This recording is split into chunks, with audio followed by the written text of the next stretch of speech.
I'd have some little bit of mold in like your bathroom, like where I am right now. And then the question is, Pelle, can I paint the mold? And that's what we're going to talk about in this video.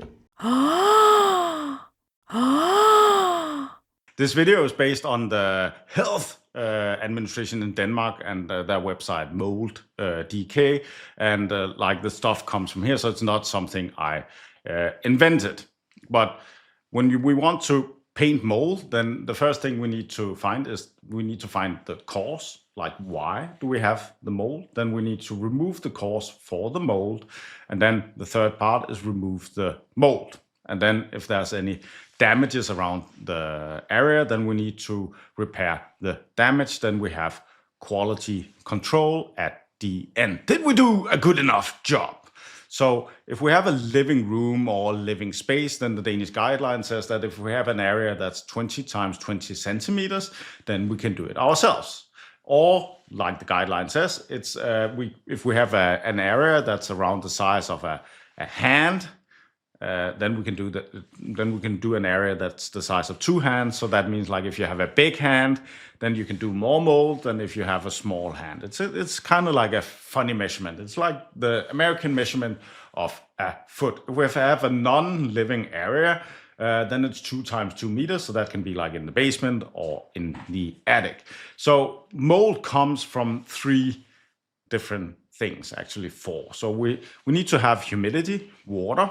Then we have like a food source for the mold, which is like wood, drywall, fabrics, or organic material. And then we need temperature. So if we have all these 3 things combined, then over time, mold will develop. Sometimes it goes very, very fast. So if we have like a flooding or something like that, then like we can see mold growing like the next day, right? So like the day before there wasn't any mold. Now, because the humidity and the temperature and everything is perfect for mold growth, then it starts growing. So time is very important for the mold and temperature.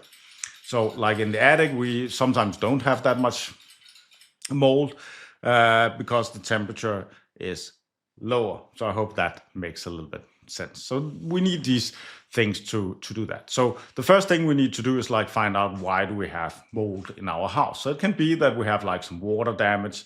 It might be that we had some ventilation in the house, or we have a lot of tenants who like to put stuff inside the ventilation holes. It can be that we don't have enough ventilation, and the cause for not having enough ventilation might be that we've done energy renovation. So you see a lot of cases where people have changed their windows, people have put extra insulation on the attic, done a lot of good things to save money on heat, but then the house just becomes a closed box, and that means that there's not enough ventilation, there's not enough airflow, and that means the humidity goes up. And when the humidity is up, we have the correct temperature, then we have the potential for mold when the humidity hits a cold surface. So energy renovation, we see a lot of cases with teenage rooms where you have teenagers that's not opening the windows.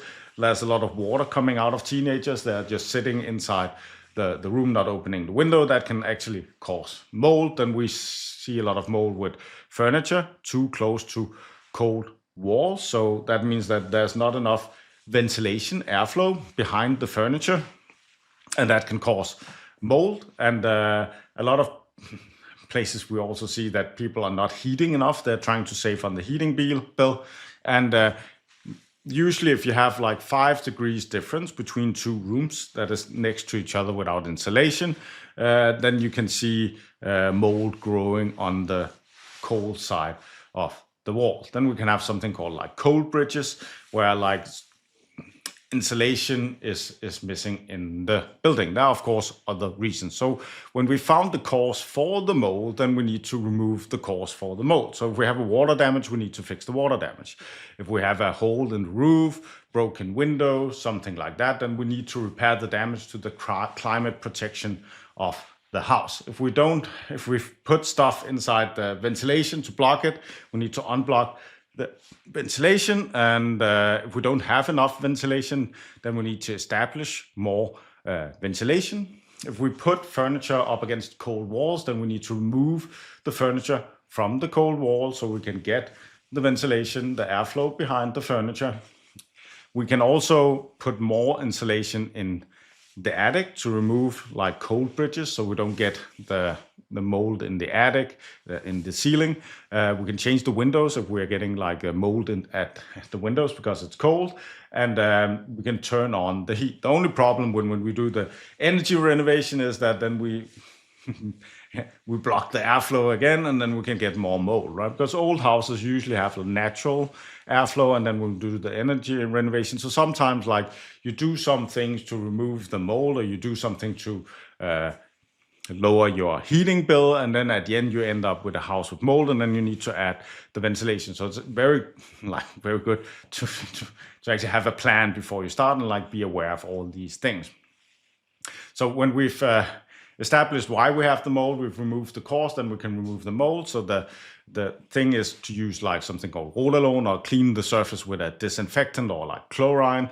Let it sit for 20 minutes, then we clean it off, and then we repair any damages.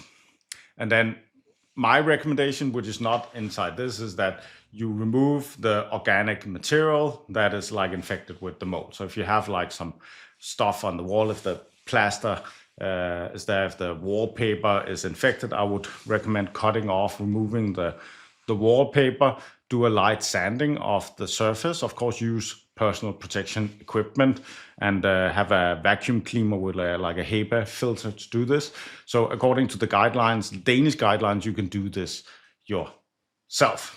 And if you have like something that's cosmetic, you can do the regrouting, or like even better, this is like when you come to, can you paint the mold? And that's like, it's like having sex again, right? It's like, it feels so good to take something that is dirty and just make it clean using this.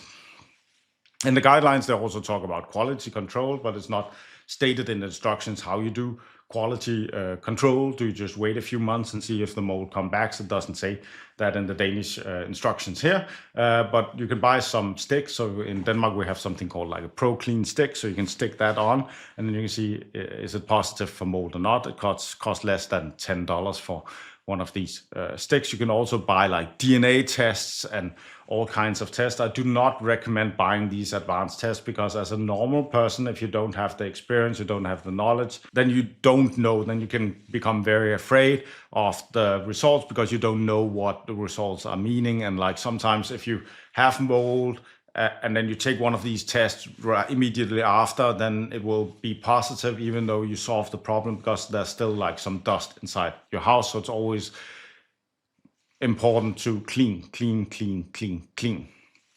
You can also do mucometer surface tests. They're very good, but they cost like 10 times more. It looks like something like this. So it's a do-it-yourself at home test too. The thing, I had like a baby room, the middle one here on the picture. So you see why I'm talking about that. Like sometimes you can have the mold on the surface of the wallpaper, and then you treat that and then you paint it. But it's a good idea to remove the wallpaper, because you see like in the baby room here, there's actually mold on the back side of the wallpaper. So the wallpaper needed to come off. We needed to treat the behind the backside there too. So that is the thing. You can also do like some air measurement things. So like Mucometer has some fire tests that we've been using in the past.